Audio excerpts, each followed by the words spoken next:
वसुदेवसुतं देवं कंसचाणूरमर्दनं देवकी परमानंदं कृष्णं वंदे जगद्गुरु कृष्णं वंदे जगद्गुरु।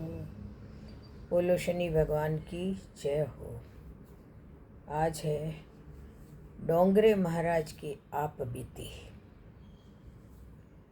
एक ऐसे कथावाचक जिनके पास पत्नी के अस्थि विसर्जन तक के लिए पैसे नहीं थे, तब मंगलसूत्र बेचने की बात की थी।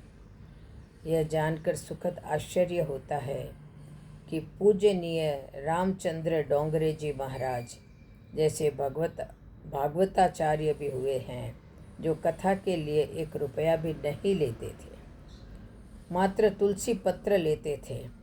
जहाँ भी वे भागवत कथा कहते थे, उसमें जो भी दान दक्षिणा चढ़ावा आता था, उसे उसी शहर या गांव में गरीबों के कल्याणार्थ दान कर देते थे।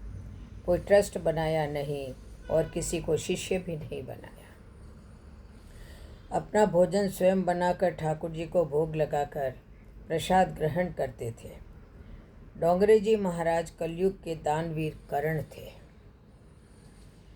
उनके अंतिम प्रवचन में चौपाटी में 1 करोड़ रुपए जमा हुए थे, जो गोरखपुर के कैंसर अस्पताल के लिए दान किए गए थे। स्वयं कुछ नहीं लिया।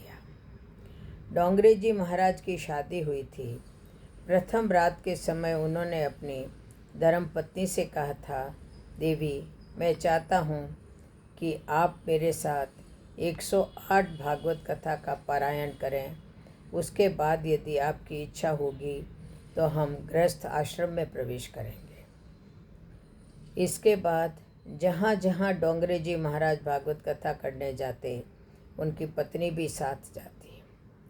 108 भागवत पूर्ण होने पर करीब 7 वर्ष बीत गए। तब डोंगरे जी महाराज पत्नी से बोले, अब अगर आपकी आज्ञा हो तो हम गृहस्थ आश्रम में प्रवेश कर संतान उत्पन्न करें। इस पर उनकी पत्नी ने कहा, आपके श्रीमुख से 108 भागवत श्रवण करने के बाद मैंने गोपाल को ही अपना पुत्र मान लिया है, इसीलिए अब हमें संतान उत्पन्न करने की कोई आवश्यकता नहीं है। धन्य है ऐसे पति पत्नी, धन्य है उनकी भक्ति और उनका कृष्ण प्रेम। डोंगरे जी महाराज की पत्नी आबू में रहती थी और डोंगरे जी महाराज देश दुनिया में भागवत रस बरसाते थे। पत्नी की मृत्यु के 5 दिन पश्चात उन्हें इसका पता चला। वे अस्थि विसर्जन करने गए। उनके साथ मुंबई के बहुत बड़े सेठ थे, रति भाई पटेल जी। उन्होंने बाद में बताया कि डोंगरे जी महाराज ने उनसे कहा था कि रति भाई, मेरे पास तो कुछ है नहीं और अस्थि विसर्जन में कुछ तो लगेगा, क्या करें। फिर महाराज आगे बोले थे, ऐसा करो, पत्नी का मंगलसूत्र और कर्ण फूल पड़ा होगा, उसे बेचकर जो मिलेगा उसे अस्थि विसर्जन क्रिया में लगा देते हैं। सेठ रति भाई पटेल ने रोते हुए बताया था कि जिन महाराज श्री के इशारे पर लोग कुछ भी करने को तैयार रहते थे, वह महापुरुष कह रहा था कि पत्नी के अस्थि विसर्जन के लिए मेरे पास पैसे नहीं हैं। हम उसी समय मर क्यों न गए।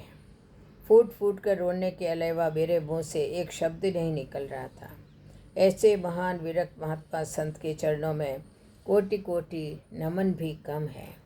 बोलो जय श्री राधे, जय जय श्री राधे।